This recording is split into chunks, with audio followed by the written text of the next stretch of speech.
j'espère que tu vas bien. Aujourd'hui, on se retrouve dans une nouvelle vidéo pour que je te parle de ma nouvelle passion depuis le début de cette année 2021. Je te l'avais déjà présenté dans un haul, je crois, mais j'ai investi dans une Kindle. Et depuis, je n'arrête pas de lire. Je lis principalement, même exclusivement, deux types de livres. Les livres de développement personnel, donc là je vais t'en présenter quelques-uns. Et je lis également de la romance. J'avais lu il y a quelques années les After, les fameux célèbres After. Et ça m'avait plu de ouf, j'avais vraiment adoré. Et en fait, je savais plus du tout après sur quoi me tourner. Du coup, j'ai complètement arrêté de lire parce que je trouvais rien qui me plaisait, en fait, tout simplement. Sauf que là, je vous ai fait une petite sélection de livres que j'ai lus pour me remettre dans la romance et que j'ai vraiment adoré de ouf. Je vais pas plus blablater que ça, je pense que tu as compris, je vais te présenter ma sélection de livres. On va commencer par les livres de développement personnel et ça va faire peut-être 1 ou 2 ans maximum que j'en lis et que j'ai découvert ça. Donc pour commencer, j'ai présenté des livres au format papier et le dernier sera sur ma Kindle. Je vais commencer par le premier livre que je t'avais déjà présenté, je crois, dans ma toute première vidéo sur ma chaîne. C'est Oser l'optimisme par Karine Testa. Clairement, c'est pas un livre qui est révolutionnaire de ouf, mais il est incroyablement agréable à lire. Il met de bonne humeur tout de suite. Donc en fait, ce livre, il porte sur 10 petites clés pour être plus optimiste dans sa vie, pour voir la vie du bon côté tout simplement. C'est un livre qui est très beau aussi, qui est vraiment hyper simple à lire et les astuces sont vraiment à la portée de tout le monde. Donc voilà, si vous voulez vous remettre en selle sur de la lecture ou commencer à lire des livres de développement personnel, pour moi c'est un très bon point de départ. Il est très rapide à lire, très facile et voilà, il met de bonne humeur tout simplement. Le deuxième livre, ça a été écrit par Marie-Estelle Dupont, qui est une psychologue clinicienne, et c'est Se libérer de son moi toxique, arrêter d'avoir peur et aller de l'avant. C'est un livre que j'ai beaucoup aimé, qui a été un peu plus compliqué à lire, je sais que j'ai mis plus longtemps, et que pour me mettre dedans, il fallait que je me force un petit peu, mais il y a des choses qui sont hyper intéressantes dedans. Je sais que régulièrement, je surligne des choses dans les livres, parce que il y a des phrases qui me touchent et des phrases que je veux garder en mémoire. Et dans ce livre, il y en a eu beaucoup. Je sais que voilà, il y a des passages qui ont été hyper importants pour moi. J'ai beaucoup aimé ce livre parce que ça m'a fait me rendre compte que en fait, on est tout simplement un schéma de pensée qu'on nous a inculqué et que on peut tout simplement s'en débarrasser. On n'est pas forcément obligé d'être comme nos parents nous ont éduqués, par exemple. On n'est pas obligé de vivre autour de nos traumatismes ou quoi que ce soit et que c'est possible de s'en débarrasser et qu'on peut tout simplement être la personne qu'on veut être simplement parce qu'on l'a décidé et qu'au fond notre cerveau est hyper malléable et qu'on peut décider.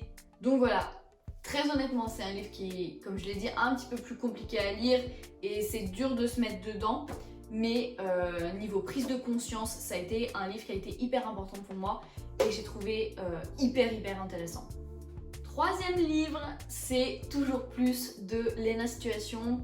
Comme le tout premier que je t'ai présenté, je pense que c'est pas un livre qui est révolutionnaire de ouf, mais il est hyper agréable à lire. Moi je sais que je l'ai dévoré, je l'ai lu en même pas une après-midi.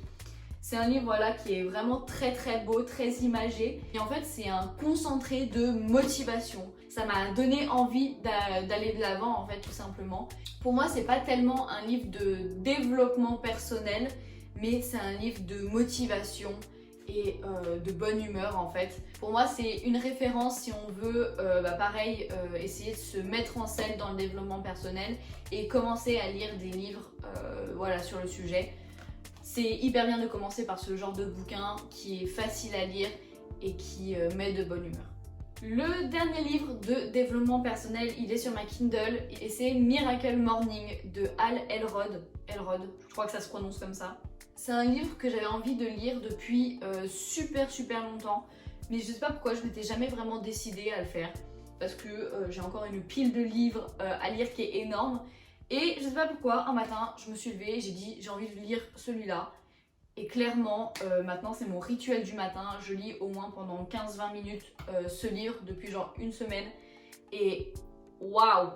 Franchement, je crois que c'est un des livres qui m'a le plus bouleversée et qui m'a le plus fait prendre conscience de certaines choses.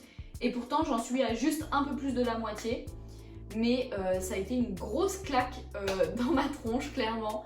Si vous n'êtes pas prêt à changer des choses dans votre vie et à aller de l'avant et à vraiment faire des gros changements dans vos schémas de pensée, clairement, c'est pas un livre pour commencer le développement personnel.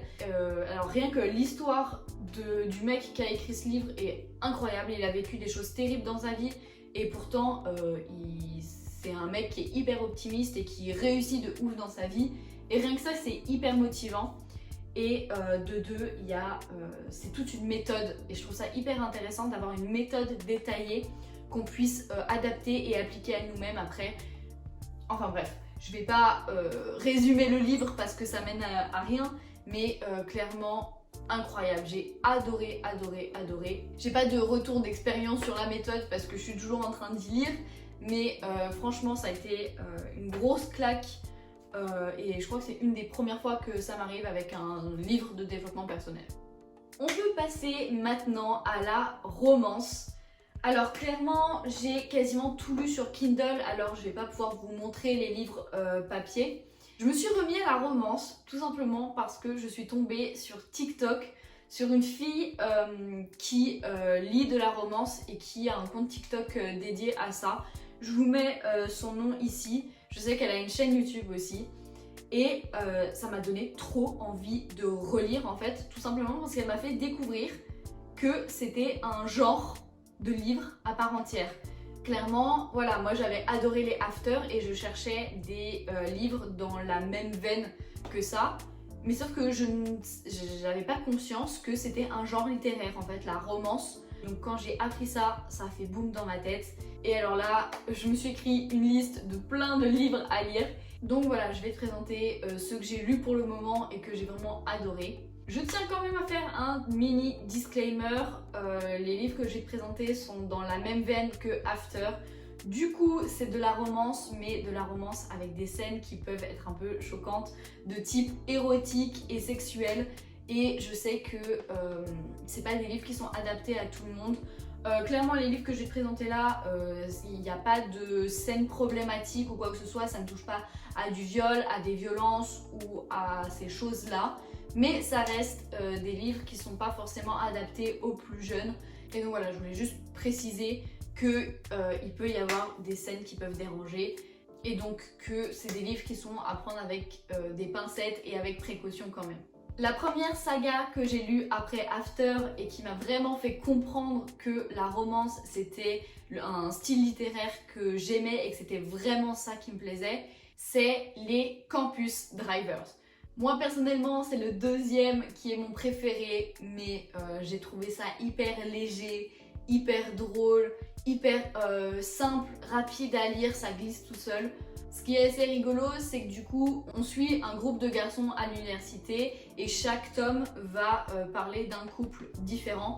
Du coup, ça reste dans le même univers et ça reste les mêmes personnages, mais avec des points de vue hyper différents. Et du coup, je trouve ça hyper cool parce que chaque livre a vraiment un caractère propre et on découvre la façon de penser de chaque personnage et du coup, je trouve ça hyper intéressant. Et franchement, moi j'ai adoré les lire. Clairement, je les ai lus tous à la suite et en un temps assez record. Mais voilà, franchement, très très cool pour débuter. Ensuite, j'ai lu ce qui est pour moi une très grande série, mais en réalité, l'auteur a divisé ça en deux séries distinctes.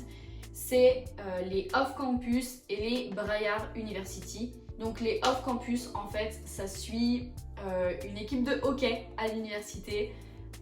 Incroyable. Et c'est exactement comme Campus Drivers.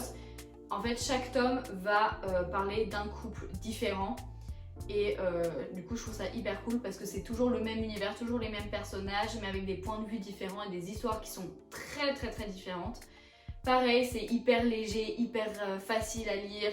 Et les Braillard University, c'est un peu des personnages qui peuvent être annexes en fait à l'histoire. C'est plus l'équipe de hockey en elle-même, c'est pour ça que c'est deux sagas différentes. Mais clairement, la chronologie se suit et les personnages arrivent au fur et à mesure. il n'y a pas de souci à les lire tous à la suite. Et ensuite, dernière saga à te présenter, c'est ce que je suis en train de lire en ce moment, c'est les Royal Saga. Clairement, c'est pas une mécanique que j'adore par-dessus tout, c'est pas forcément voilà, mes livres préférés. Moi, les mécaniques d'histoire qui me plaisent beaucoup, comme les off-campus, comme les campus driver, etc. C'est tout ce qui se passe à l'université, par exemple. Je sais que c'est moi ce qui m'intéresse le plus parce que j'ai plus de facilité à m'identifier à ces personnages, tout simplement. Après, là, les Royal Saga, c'est pas trop ça. C'est au contraire des personnages qui sont un petit peu plus vieux, donc, enfin vieux, on s'entend, à 25-30 ans, qui sont dans la vie active et qui ont des modes de vie où moi personnellement j'ai un peu du mal à m'identifier. Les Royal Saga, le script, c'est une jeune femme qui embrasse un inconnu dans une soirée et qui le lendemain matin découvre dans la presse que ce fameux mec c'était le prince d'Angleterre. Cette saga-là n'est clairement pas à mettre dans les mains de tout le monde, parce que pour moi ça peut être un peu problématique. Je m'explique. C'est très clairement dans la veine de 50 nuances de Grey par exemple, donc avec largement plus de scènes érotiques et de scènes de sexe en fait tout simplement. Clairement l'histoire est hyper intéressante, j'adore, je trouve que l'histoire est hyper cool, mais par contre par exemple moi je trouve qu'il y a des scènes vraiment qui me déplaisent au plus haut point, où une personne dans le couple a l'ascendant de ouf sur l'autre. Moi je sais que c'est pas du tout des mécaniques que j'aime, bien au contraire, et je sais que ça peut être un peu problématique. Il faut bien garder en tête que c'est de la fiction, que c'est un livre. Donc voilà, c'est une saga qui est pour moi à prendre avec des grosses pincettes. Pour l'instant j'ai lu que 2 tomes, je crois qu'il y en a 7 ou 8. Donc voilà, j'ai fini de te présenter ma sélection de livres du moment. Si toi aussi tu es une fanat de lecture, n'hésite pas à me donner des titres de bouquins dans les commentaires, je serais vraiment hyper contente de te lire. Et donc voilà, je pense que j'ai fini cette vidéo. Si jamais elle t'a plu, n'hésite pas à liker, à commenter et surtout à t'abonner à la chaîne pour suivre toutes mes aventures. Ciao ciao!